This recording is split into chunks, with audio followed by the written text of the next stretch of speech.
আজ আমাদের এখানে প্রচণ্ড ঝড় বৃষ্টি হচ্ছে, শুনতে কি পেয়েছো তোমরা? এই ঠান্ডা ঠান্ডা ইভিনিংয়ে একটু টিফিন টাইম হয়ে যাক। আজ বানাবো স্পেশাল স্ন্যাক্স। প্লেট ভরা আছে ছোট আলু। দম বানাবো না আজকে, বানাবো আজকে ছোট আলুর চাট। হবে চটপাটা নিউ রেসিপি। তার আগে করে দেবো দম দিয়ে বয়েল, মানে প্রেশার কুকারে 3টে হুইসেল মেরে সেদ্ধ করে নেবো, নরম হয়ে যাবে পরে। তারপর তো হবে চাট। তাহলে চলো দেরি না করে বসিয়ে দিয়ে গ্যাসে, সেদ্ধ করতে হবে তাড়াতাড়ি। কাজ নেই আজকে বিশেষ কিছু। আলু বয়েল করতে বসিয়ে দিয়ে কিছু সবজি আছে কেটে নেব তাড়াতাড়ি করে। আচ্ছা বলে রাখি, আমি এখানে ছোট আলু নিয়েছি 19 পিসের মতো। তোমরা নেবে তোমাদের মতো করে। ছোট করেও চাট বানাতে পারো, বড় করেও চাট বানাতে পারো।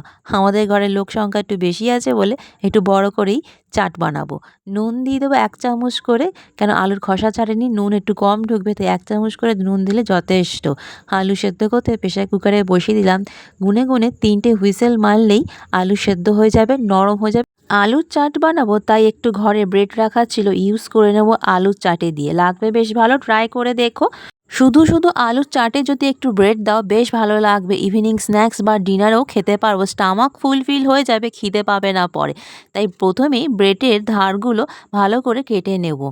ব্রেডের কোণগুলো কাটার পর প্লিজ ফেলে দিও না, এটার ব্রেড ক্রাম্ব হিসেবে কাজে লাগবে, কোনো কিছু ফ্রাই করার সময় লাগবে পরে। আমি এখানে স্লাইসগুলো কেটে কেটে আলাদা করে রেখে দিচ্ছি। একটা ভালো একটা রেসিপি আছে, বলছি আগে থেকেই বারবার দেখাবো পরে। হ্যাঁ নিশ্চয়ই আমি একটা ভালো রেসিপি দেখাবো। ব্রেডের কোণগুলো ভালো করে কেটে নেওয়ার পর ব্রেডগুলো 4টে কিউব করে আমি কেটে নেব। ছোট ছোট টুকরো করে কেটে নেওয়ার পর প্যানে ভালো করে টোস্ট করে নেব, বেশ লাল লাল করে। আমরা সাধারণত ব্রেড খেয়ে থাকি হালকা সেঁকে, কিন্তু এখানে হালকা করে সেঁকলে হবে না। ব্রেড ভালো করে টোস্ট করতে হবে লাল লাল করে, একদম পুরো শক্ত হয়ে যাবে, তাহলে চাটের সঙ্গে বেশ ভালো লাগবে খেতে। যদি বলি বাজারে যেমন টোস্ট বিস্কুট পাওয়া যায় একদম শক্ত খড়খড়ে, ঠিক তেমনই টোস্ট করতে হবে ভালো করে, খাওয়ার সময় শব্দ হবে। আর কিছু স্যালাড আছে কেটে নেব। না না, স্যালাড বানাবো না। গাজর, ক্যাপসি, শসা, পেঁয়াজ কেটে নেব। তার আগে আলু এখানে সেদ্ধ হয়ে গেছে, একটু ঠান্ডা করে যখন প্রেশার কুকারের ঢাকনাটা খুলে নেওয়া যাবে তখন দুটো গাজর ওই গরম জলের মধ্যে ঢুকিয়ে দেবো, কিছুক্ষণের জন্য রেখে দেবো। গ্যাস অফ করে প্রেশার কুকারের ঢাকনা খুলে গাজর ঢুকিয়ে দিলে হালকা স্টিমে গাজর একটু নরম হয়ে যাবে, সেদ্ধ করবো না, আগে থেকেই বলে দিলাম। আর এখানে পেঁয়াজ, ক্যাপসিকাম কেটে নেব কিউব করে। এখানে পেঁয়াজ নিয়েছি প্রথমে একটা, তারপরে দেখে মনে হলো একটু কম হয়ে গেল, দেখে মনে হলো, কারণ আলু নিয়েছি 19 পিস, তাই দুটো পেঁয়াজ নিয়ে নিলাম। দুটো ক্যাপসিকাম, এবার শসা ছাড়িয়ে ছোট ছোট কিউব বা ছোট ছোট টুকরো করে পিস পিস করে কেটে নেব। শসা কেটে নেওয়ার আগে প্লিজ নিজেরা একবার করে টেস্ট করে নাও, কেননা শসা পরে যদি তেতো বেরোয় তাহলে রেসিপি ওয়েস্ট হয়ে যাবে। আর এখানে আলু সেদ্ধ তো হয়ে গেছে, আর বলেছিলাম আলু সেদ্ধ যখন হয়ে যাবে প্রেশার কুকার অফ করে একটু ঠান্ডা করে ওই স্টিমের মধ্যেই, গরম গরম স্টিমের মধ্যেই দুটো গাজর ঢুকিয়ে দিয়েছিলাম। একটু নরম হয়ে গেছে, কারণ এটাই আমার দরকার ছিল। গাজর বয়েল করে নরম হবে না, একটু ক্রাঞ্চিনেস থাকবে সবজির মধ্যে। আলুর খোসাও ভালো করে ছাড়িয়ে নেব। সবজিও আমার কাটাকুটি কমপ্লিট হয়ে গেছে, আলুর খোসা ছাড়িয়ে নিলেই ছোট আলুর চাট আমি বসিয়ে দেবো। তার আগে দেখিয়ে দিই, একটা কারি পাতা নিয়েছি, বেশ লাগবে আলু চাটের সঙ্গে খেতে। আচ্ছা আমি এখানে একটা ইম্পর্টেন্ট জিনিস দেখিয়ে দিই। আলুর খোসা ছাড়ানো তো হয়ে গেছে, আলু তো সেদ্ধ তো হয়ে গেছে। এই ছোট ছোট আলু গোটা থাকলে কি আলু চাটের সেই টেস্টটা পাবে? পাবে না। কি করবে, হাতের তালুতে একটা ছোট্ট আলু নেবে, করে প্রেশার দেবে, আলুটা ভেঙে যাবে কিন্তু গোটা থাকবে।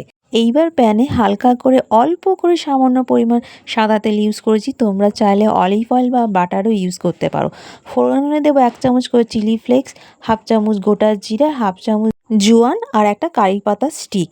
ভালো করে ফ্রাই করে নেওয়ার পর কেটে রাখা পেঁয়াজ, ক্যাপসিকাম, গাজর একসঙ্গে দিয়ে শ্যালো ফ্রাই করে নেব। বেশি অতিরিক্ত ফ্রাই করতে যেও না, ভালো লাগবে না চাটে। ওভার কুক যেন না হয়ে যায়, নরম হয়ে যাবে পরে, ক্রাঞ্চিনেসটা থাকবে না চাটে।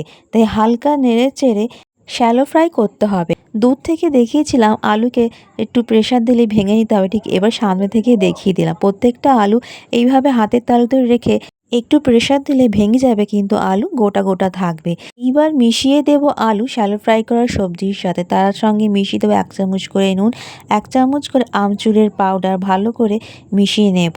এখানে শ্যালো ফ্রাই হোক ভালো করে। আর তার আগে দেখিয়ে দিই, বাজার থেকে আনিয়েছি একদম ফ্রেশ টাটকা পুদিনা পাতা, দারুণ স্মেল বেরোচ্ছে। আলুর চাট বা যে কোনো চাটে যদি এই গরমের টাইমে যদি একটু পুদিনা পাতা ছড়া বেশ লাগে, দারুণ রিফ্রেশ হয়ে যায় পুরো। ধনেপাতাও রেখেছি কিছু তার সঙ্গে, ধনেপাতা আর পুদিনা পাতা একসঙ্গে চপড করে শেষে নামিয়ে দেবো। আর হ্যাঁ, খুব গুরুত্বপূর্ণ একটা জিনিস, ১ বাটি টক দই নিয়েছি, ১৫০ গ্রামের মতো একটু ভালো করে ফিটিয়ে নিয়েছি। আর ১ চামচ দেখাচ্ছি এখানে, ১ চামচ মেয়োনিজ, কিন্তু এটা বড় চামচের, একদম পুরো ৩ চামচ মেয়োনিজ পুরো ভর্তি করে নিয়ে নিয়েছি। টক দইয়ের সাথে মেয়োনিজ ভালো করে ফেটিয়ে নিতে হবে, একসঙ্গে মিক্স করে নিতে হবে, একদম স্মুদি, ক্রিমি, সিল্কি একটা ভালো একটা টেক্সচার চলে আসবে। এরপর গ্যাস অফ করে দেব, কারণ গ্যাস যদি অন থাকে দই ঢালার সঙ্গে সঙ্গে জল ছাড়তে শুরু করে দেবে। তাই গ্যাস অফ করেই আলু চাটের সঙ্গে টক দই আর মেয়োনিজ ভালো করে একদম মিশিয়ে নেব। ভালো করে সমস্ত উপকরণ মেশানোর পর শেষে দেব শসার কুচি আর চপ করে রাখা ফ্রেশ পুদিনা পাতা, ধনে পাতা ভালো করে ছড়িয়ে দেব। মিশিয়ে নিতে হবে আলুর চাটের সাথে, ঠান্ডা করতে হবে বেশ ভালো করে। তারপর দেব বাটার, মেল্ট করে নিয়েছি আগে, মিশিয়ে নিলাম এখন, ভালো লাগবে আর স্মেল বেরোবে দারুণ। সব শেষে দেব, ঠান্ডা হয়ে গেলে আলুর চাটে মিশিয়ে নেব টোস্ট করে রাখা ব্রেড। যদি আলুর চাট গরম থাকে, ব্রেডের কিউব মেশানোর সঙ্গে সঙ্গে ব্রেডের কিউবগুলো পুরো নরম হয়ে যাবে, ভেস্তে যাবে আলুর চাটের টোস্ট করে রাখার ব্রেড কিউব। তারপর ঢেলে দেব প্লেটে। তাহলে এই পর্যন্ত রেসিপি কেমন লাগলো তোমাদের বলো। আমার রেসিপি কিন্তু এখনো শেষ হয়নি, বাকি আছে একটু টাচ। তোমরা যদি কোনো রেসিপি দেখতে চাও প্লিজ কমেন্ট করে আমাকে জানিও। আমি এই পর্যন্ত অনেক রেসিপি দেখিয়েছি, চেষ্টা করব তোমাদের রেসিপি বানিয়ে দেখাতে। এইবার দেখো সামনে থেকে, বলেছিলাম না দেখতে হচ্ছে অসাধারণ, দেখেছো কি সুন্দর দেখতে হচ্ছে আলুর চাট। তার উপর দিয়ে ছড়িয়ে দেবো ১ চামচ করে বিট নুন, আর ১ চামচ করে চাট মশলা, আর ১ চামচ করে কাশ করে রাখা গোলমরিচ, যদি তোমরা চাও লঙ্কা কুচিও দিতে পারো। আর উপর দিয়ে ধনে পাতা, পুদিনা পাতা ছড়িয়ে দিয়েছি, আর ঝুরি বাদাম তো অবশ্যই লাগবে, আর বাদামও দিয়েছি ছড়িয়ে। আর আলু চাটের সাথে একটু যদি আঙুর দাও বেশ ভালো লাগবে। তার সঙ্গে দিয়ে দিলাম ইভিনিং স্ন্যাক্স আর ডিনার স্ন্যাক্স বলে কথা, তাই সেদ্ধ করে রাখা ডিম সাজিয়ে রাখলাম প্লেটে। দেখতে হচ্ছে দারুণ, খেতেও হবে অসাধারণ, ট্রাই করে দেখো একবার। শেষে বিট নুন, চাট মশলা, গোলমরিচের গুঁড়ো, ধনেপাতা, ঝুরি ভাজা মেশানোর পর দারুণ স্মেল বেরিয়েছে, খেতে হয়েছে অসাধারণ। খেয়ে দেখি আগে, টেস্ট করে জানাচ্ছি তোমাদেরকে। আমার কিন্তু দারুণ লেগেছে, তোমাদেরও দারুণ লাগবে, ট্রাই করে দেখো। এই গরমের সময় আমরা চাট বেশি খেতেই ভালোবাসি। তাহলে আজকে ছোট আলুর চাট কেমন লাগলো ভিডিওটি প্লিজ লাইক করে দিও, শেয়ার করে দিও, আর কমেন্ট করে অবশ্যই আমাকে জানাবে, ভুলে যেও না পরে। সাবস্ক্রাইব করে রেখো আমাকে, নোটিফিকেশান অন করে রেখো, সবার প্রথমে ভিডিও পোস্ট করলে তোমাদের কাছে পৌঁছে যাবে। আজ তাহলে আসি, আবার একটা নতুন রেসিপি নিয়ে আমি হাজির থাকবো। ততক্ষণ সুস্থ থেকো, ভালো থেকো।